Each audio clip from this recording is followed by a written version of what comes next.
A glimpse at how successful Donald Trump has been at moving the Overton window in terms of what is acceptable from a political candidate in one of America's two political parties when it comes to inciting threats of violence. An urgent plea today from Manhattan District Attorney Alvin Bragg to keep in place the gag order against Trump.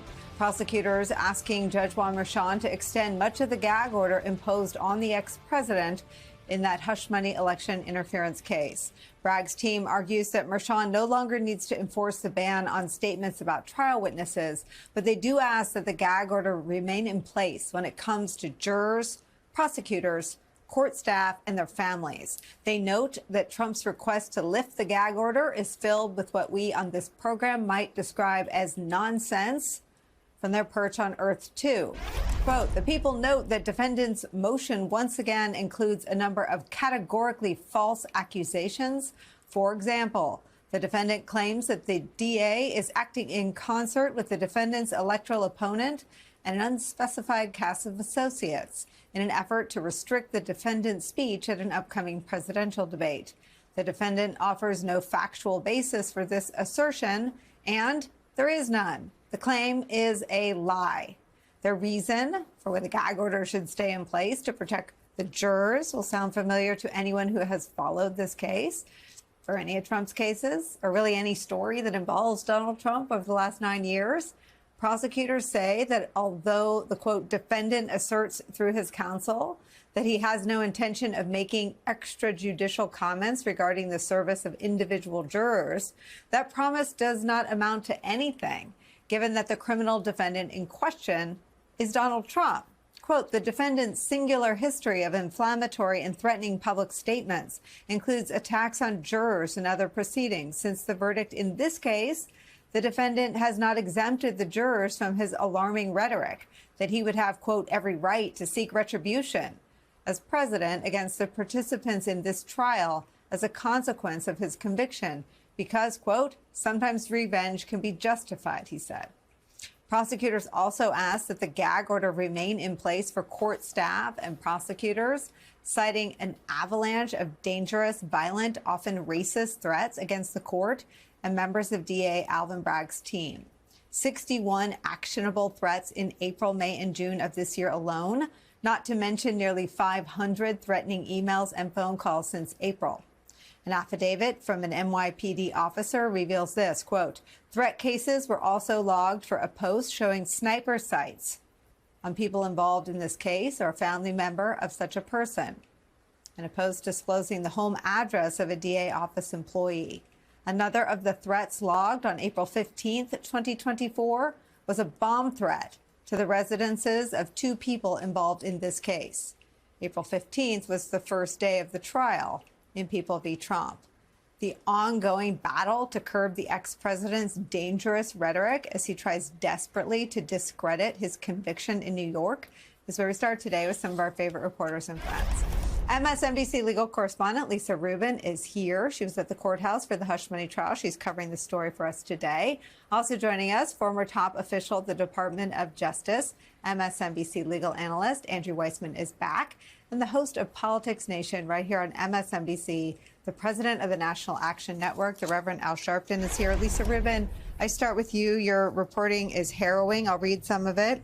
MSNBC has obtained photos of a threatening and denigrating mailing sent to Manhattan District Attorney Alvin Bragg's campaign address. The photos, which were published by the New York Daily News yesterday, show a hand-addressed envelope postmarked April 24th from Portland, Oregon. They feature 3 crude enclosures.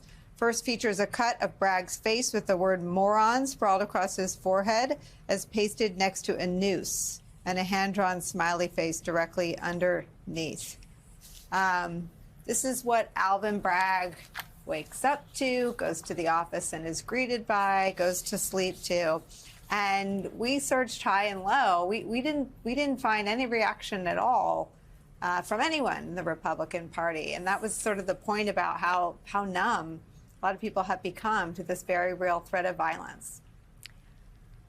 That's upsetting, Nicole, that you didn't find any reaction like that, and at the same time, unsurprising. I also want to note that the communications that you just were quoting my description of were not among those that are addressed in today's filing from the DA's office. The ones that were discussed in the DA's filing were just those that made their way to the NYPD because they came in directly to the district attorney's office. The photos that I obtained for MSNBC were as sent to his campaign address. And so the universe of threats to Alvin Bragg and the people around him working with him are far larger in all likelihood than that which we can know. And of course, as bad as the images are that I saw today and had to describe for you and our colleagues, I want us all to pause and think about if those are the ones that they chose to share with us. Imagine what else is out there that we haven't seen.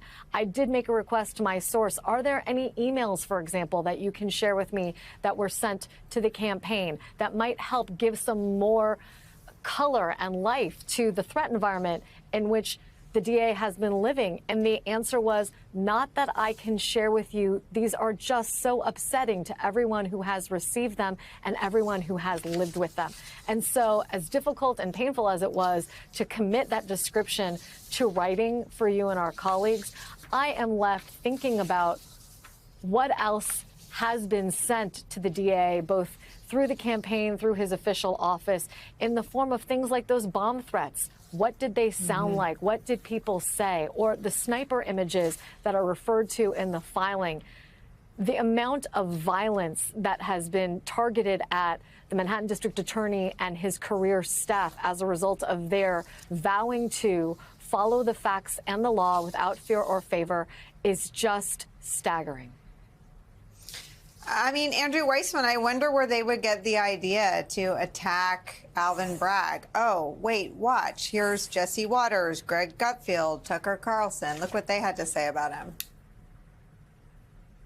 Bragg is a felon, and he's trying to make a career for himself over this. And Bragg has interfered in this election more than Russia has or China has combined. Basically, it's one party hunting another. Alvin Bragg should be indicted. I mean, that's just the tip of the proverbial iceberg. There is no limit to the things that Trump's allies will say. So the gag order is an important legal process, but the denigration and the targeting of Bragg is being done on Trump's behalf around the clock. Yes, but I think there's a couple things to think about here. One is that the bomb threats and the other threats that the DA and Lisa are describing, those are crimes. And it is incumbent on the NYPD and the FBI, as they have done, to be very aggressive in prosecuting those. Those are criminal acts, and they're criminal acts against public servants. You cannot call in a fake bomb threat. You cannot threaten to kill somebody. It is so reminiscent of what we saw, the sniper sites is exactly what Roger Stone did with a federal judge that was overseeing his case. And then if you want to know how this relates to Donald Trump and why this is going to be, I think, so relevant to his sentencing is for anybody who, just to analogize this to what happened on January 6th, if you want to know Donald Trump's intent and whether he wants to see this happen, look at what he is not doing. You do not see him, like any current or former official would in a normal world, in Earth One, would be saying, absolutely do not engage in violence. That is not the way that you protest.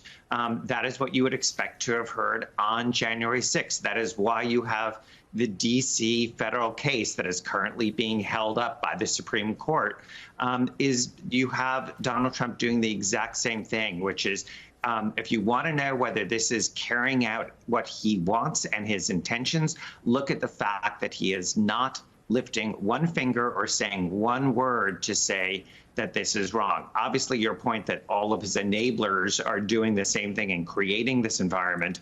But it's really important, I think, in the first instance to be thinking about Donald Trump, because he is going to be sentenced imminently by the judge who oversaw the trial and who is being given all of this evidence of ongoing, continuing threats. And one of the statistics that's laid out factually is that 90% of the threats that the NYPD has received are since the trial began.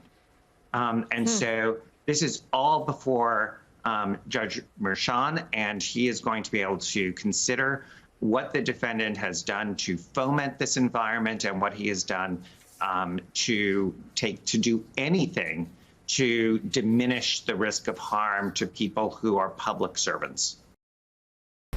I've said all along that of the cases out there right now, the one I'd be most concerned about if I were the former president is the Mar-a-Lago document case. And why so?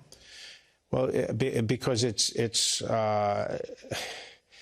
doesn't go a lot on intent or anything like that. It's very clear that he had no business having those documents. Well, I think this original indictment was engineered to last 1,000 years, and now it will last. The superseding indictment will last to antiquity. I mean, this is such a tight case. The evidence is so overwhelming. Such a tight case. The evidence is overwhelming, and yet, despite all that, despite how overwhelming the evidence is, a trial date is nowhere in sight because of the judge. Trump appointee Judge Aileen Cannon, slow walking this tight, overwhelming case to last the ages every step of the way. Today, a prime example of her snail-like pace. She held a hearing that just wrapped up for the day, entertaining a far-fetched motion filed by the defense. The motion questioned whether special counsel Jack Smith's appointment in and of itself is constitutional. That hearing continues Monday. It's not over yet, and will be followed with the Cannon hearing 2 more challenges brought by the defense. NBC News reports that at today's hearing, quote, Cannon appeared skeptical of some of the defense team's arguments. However, the fact that she had this hearing, that she took the time to hear these arguments, only adds to the now widespread perception that she's simply doing whatever she can do to delay the case for Trump, which is his legal strategy. If he wins re-election, he could then have this case thrown out. According to former Trump White House lawyer Ty Cobb, Cannon's decision on Smith's appointment could end up backfiring on her. Watch. The worst thing that could happen to her is that she actually does rule for Trump on this, because that would go to the 11th Circuit. And then I think this petty partisan prima donna would be put in her place, and they would remove her. That's where we start the hour with some of our favorite reporters and friends. Politico national correspondent, MSNBC contributor Betsy Woodruff Swan is back with us.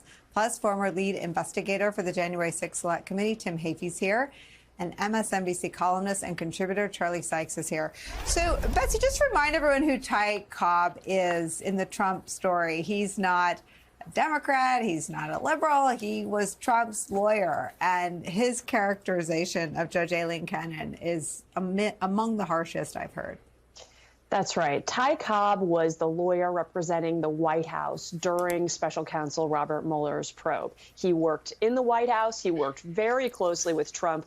One of the key strategies that he supported, which ended up working out okay for Trump, in part because of Bill Barr's role, was pushing as much material as possible to the special counsel as quickly as possible. The argument that Cobb was making internally during the Mueller probe was that justice would be best served by moving quick, by not throwing up tons and tons of roadblocks, by not trying to slow down the investigation as it was unfolding. And Cobb, of course, had enough sway within the White House, in the president's inner circle, that was the argument that in many cases won the day. The way he handled the Mueller probe, of course, is the polar opposite, totally antithetical to the way Trump's current criminal defense team is handling special counsel Jack Smith's investigation. Of course, there's all sorts of differences between these two scenarios, but I think retrospectively, years down the road, when people look back and just ask tactically which lawyer did the best job for Trump at that moment in time,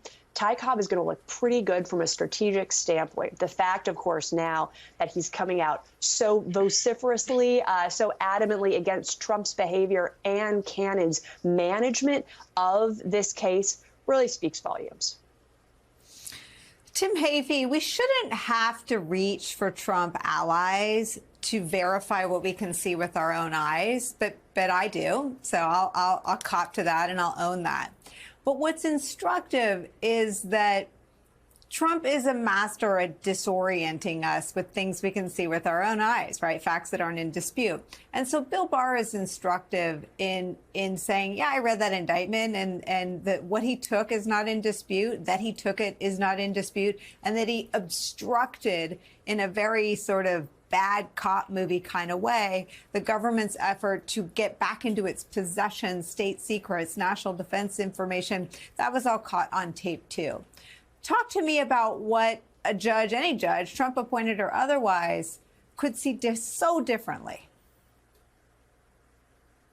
Yeah, I think what we're seeing, Nicole, is a judge who is inexperienced, insecure, and therefore does not have the ability to sift valid arguments from completely ridiculous arguments.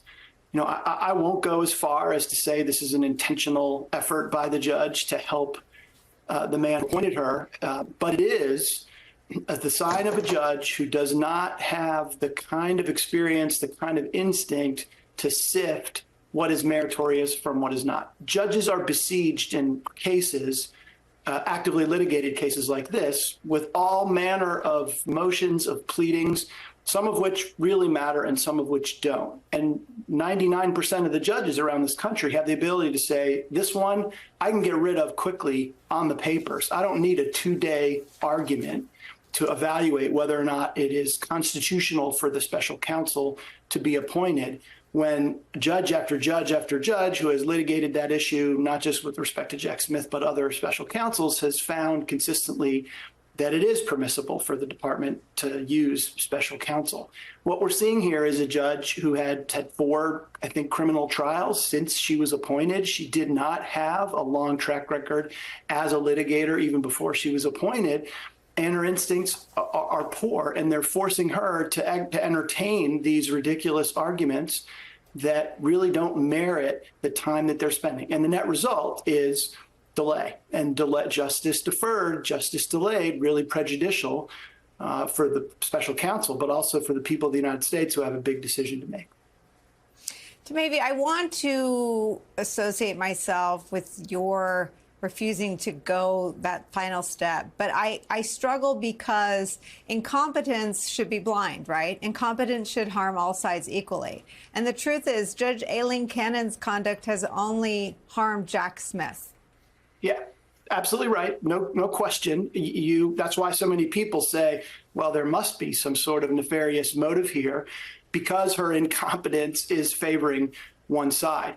There are a lot of cases that are the stakes are so high. You see this a lot in capital cases that judges bend over backwards to provide procedural due process and a thorough opportunity for the defendant when the stakes are so high to raise every possible argument, to err on the side of being completely fair. Again, I'm giving her the benefit of the doubt here on intention, but the net result is the same. The net result is, as you said, Nicole, very, very beneficial to the former president. When he is staring at allegations, I agree with Ty Cobb, I agree with Bill Barr, there is a very, very strong evidence that we have seen already on the face of the indictment and in pleadings set forth by the special counsel. This case seems extremely strong. It does not rely, like the federal case in Washington, on any indication of the president's intent, but simply his possession of these documents and the allegations of obstruction on top of his possession of the documents after repeated requests. It seems really, really strong. So delaying the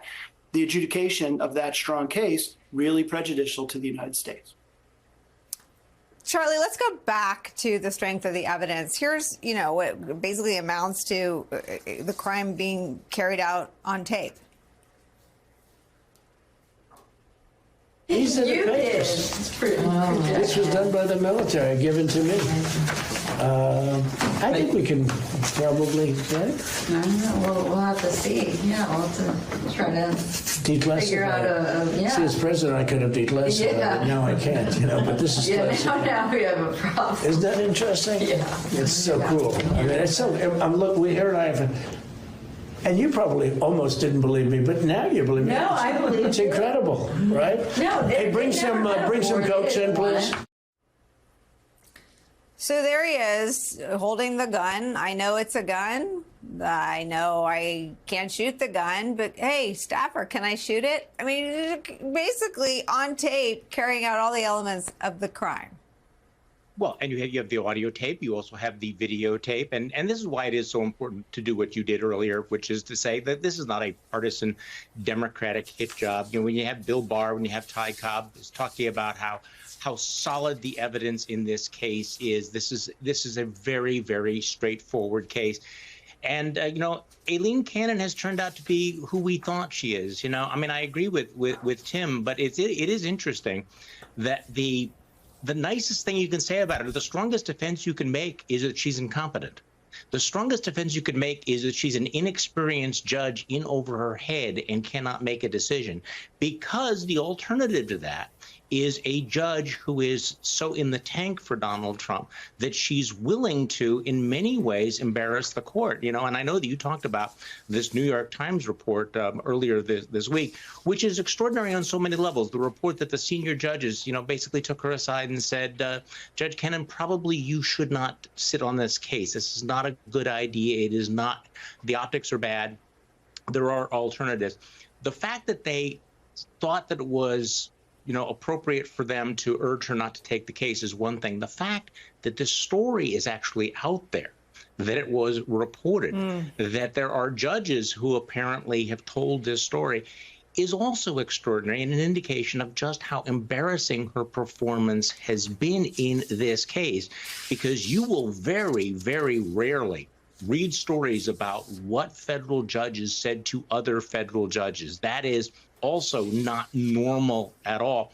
And the other thing about Aileen Cannon that I think is striking and worth noting is what an outlier she has been in the federal judiciary, including among Trump-appointed judges, including among judges who are supported by the Federalist Society, who in fact have been going by the book, who have been standing by the rule of law, who have not been accepting these arguments, who have not dragged their feet, and in fact have been, you know, very, very outspoken about what Donald Trump and his supporters have done. So, you know, Aileen Cannon really is out there on an island, either because she is so inexperienced and incompetent, or because she is willing to trash her reputation to delay this case for Donald Trump.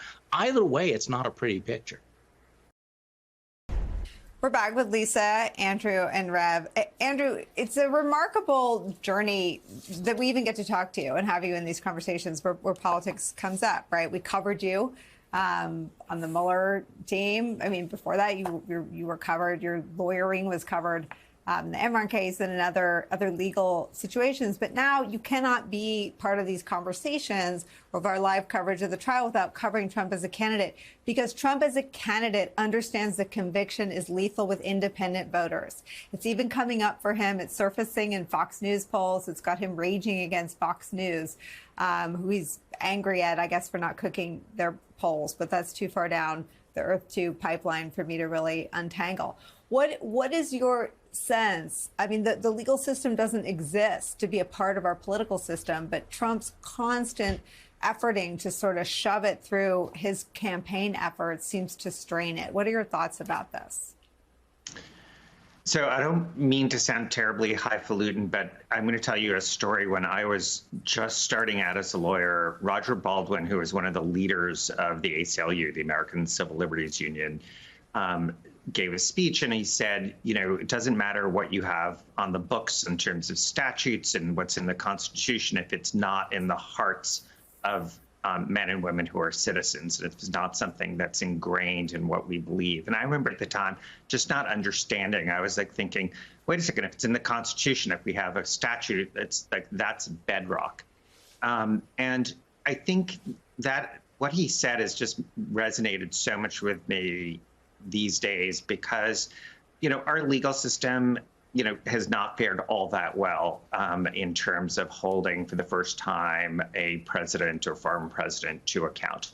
You know, we've seen successes with Judge Merchan. We've seen failures with Judge Cannon and with the Supreme Court of the United States, it's really been a mixed bag. And also, speed is not sort of what the judicial system is known for, as Reverend Al Sharpton knows very, very well. And so I think what the real take home is that you learn that looking to the legal system, it's important, it should be better, it should be fought for, but the real issue is making sure that the roots of the Constitution and statutes and what it means to be American and live in a democracy, those are if we don't internalize those and vote based on those and live those, it doesn't really matter that you have a Judge Merchan and that you have a trial if it's not going to be something that's meaningful to the electorate. And so we sort of, yes, you should still look to the legal system, but it's not ultimately where we need to look in terms of the future of our country. It's what Trump has revealed is that the roots of that sort of we thought, or at least I had thought, were so deep in this country of constitutional rights and norms are quite shallow. Yeah, I mean, Rev, this is the thing with Trump, right? I mean, he's such a five-alarm fire, that you look to the person who is handed the hose, right? So for 2 years, it was Mueller, and you're waiting for Mueller to get him, and indictment after indictment, and I think that is a lazy approach, right? Because the real scandal is that one of the country's two political parties said nothing today about the nature of the threats facing DA Alvin Bragg. Nothing. They're heinous. I didn't even read all of them that Lisa reported. They're heinous. The rot is that one of the two parties in the country doesn't care about the rule of law in America if it threatens Donald Trump. No, I think that is the existential threat to the country, that we're normalizing this kind of behavior. I mean, this is not some politician saying that he's gotten threats and we wonder how serious it is. You have the New York City Police Department saying these are credible threats. You have jurors and the judge and the family. We're at a time we are normalizing a man convicted on 34 felonies is still within striking distance of winning for president of the United States. You have members of the Supreme Court that have openly broken ethical rules, and we are debating whether or not there should be an ethics standard. I mean, we've never been where we are now as a country, and I really think we need to bear down because people need to really actively bring back the boundaries of behavior in this country. It's beyond politics now. Yeah, but I mean, Rev, what does that look like? I think the most sort of, when I try to explain it to people who are just starting to pay attention, right? We're heading into general election. I say, listen, there is a two-tiered system of justice, but it's the other direction. I mean, Trump was a federal judge in California said Trump more likely than not committed felonies 3 years ago. I mean, there's nobody else who would have more likely than not committed felonies and still be walking around without facing any legal consequences for those crimes. He was talking about the January 6th insurrection. Not only not facing any consequences, getting public support. Look at where he is in the polls. And he's able to get every Republican in the House of Representatives and the Senate to stand with him. This is absolutely unthinkable, unimaginable, but it's real. And we need to talk to people like it's real, and we need to behave like it's real. I don't think people understand the gravity of how far this has gone. You know, Andrew Weissmann, I ask almost every day, where are the generals? You can't say the same thing of rule of law folks. I mean, people like yourself and Mary McCord and former Attorney General Eric Holder, they're out there. They're out there. They're warning people. Former Attorney General Eric Holder said on the show on Wednesday, people should focus on the fear that we should all feel if Trump does what he put on a website and promised he would do in Project 2025, which is to turn DOJ into a weapon to use against his perceived political enemies. He got pretty far in his first term without really understanding how to pull the levers. I mean, Durham had just about everybody under the sun that Trump rage tweeted about in for scrutiny and questions. I mean, for different reasons. Comey faced scrutiny, McCabe faced scrutiny. I mean, you know, Trump made some progress without really understanding how it works. What is the conversation we should be having about what he would do with the second term? Well, you know, I think there's a lot to talk about in terms of what would happen in the second term. But the one thing I would caution is that I don't think one needs to even engage in speculation about what he would do and allow Trump to say, oh, you know, those are flights of fancy. You can look at what he is saying and doing now, and you can look at what he said and did when he was president. In other words, you don't have to project very far. Yes, it's clear it's going to be worse because he's now going to be ready and prepared, whereas last time he wasn't. And you can be sure that people who were somewhat of a guardrail and cautioned and did things to sort of blow the whistle, including, you know, the Attorney General Sessions will never be, nobody like that will be appointed again because he was fired because he understood the independence of the Department of Justice. Even if you disagree with him politically, he was gotten rid of because he was a form of a check on the President of the United States. But you can really look at what is going on right now, which is just pure authoritarianism. And so you don't have to speculate and go further. But just on the good news part, because I know the legal system has not done all that well, but let's just remember that on July 11th, that this is the rule of law in action. We had a very fulsome trial with eminent defense counsel. We had a wonderful judge overseeing a case, and a jury found, citizens found beyond a reasonable doubt that crimes were committed, 34 of them, and Donald Trump, regardless of his position in office, was found guilty, and he will be sentenced. And that, to me, is a positive sign for this country. As much as it will be divisive and will be used as a springboard in the campaign, it is, you know, I think it is something that brings us a step closer to sort of what we are founded on and to holding everyone to account if they commit a crime. And so it is useful while we're talking about sort of the sort of the yin to think about the yang of where we are, because there's such polar opposites. It is important to remember this other aspect that is what we stand for. I want to read a statement to you to see if it seems remotely possible that it could be controversial to anyone. Quote, an individual found by a court to pose a credible threat to the physical safety of another person may be temporarily disarmed consistent with the Second Amendment, end quote. That was from the majority opinion in United States versus Rahimi. It was a case about whether someone who is subject to a domestic violence restraining order may have their guns temporarily taken away from them. And it was a statement that every single Supreme Court justice agreed with, except Justice Clarence Thomas, the only justice on the Supreme Court to dissent in this case. Thomas writing that laws protecting women from being shot by their abusers are, quote, inconsistent with the Second Amendment, end quote. Thomas's dissent is even more shocking when you read the many reasons why the state sought to remove Zacky Rahimi's guns. Here's how Slate sums it up, quote, Rahimi beat his girlfriend, then fired shots at either her or a witness as she fled his abuse. His girlfriend subsequently obtained a restraining order from a state court that found that he posed, quote, a credible threat to her physical safety, end quote. Rahimi, however, continued harassing her, threatened a different woman with a firearm, and was identified as the suspect in at least 5 additional shootings. When the police searched his apartment, they found a pistol, a rifle, ammunition, and a copy of the restraining order.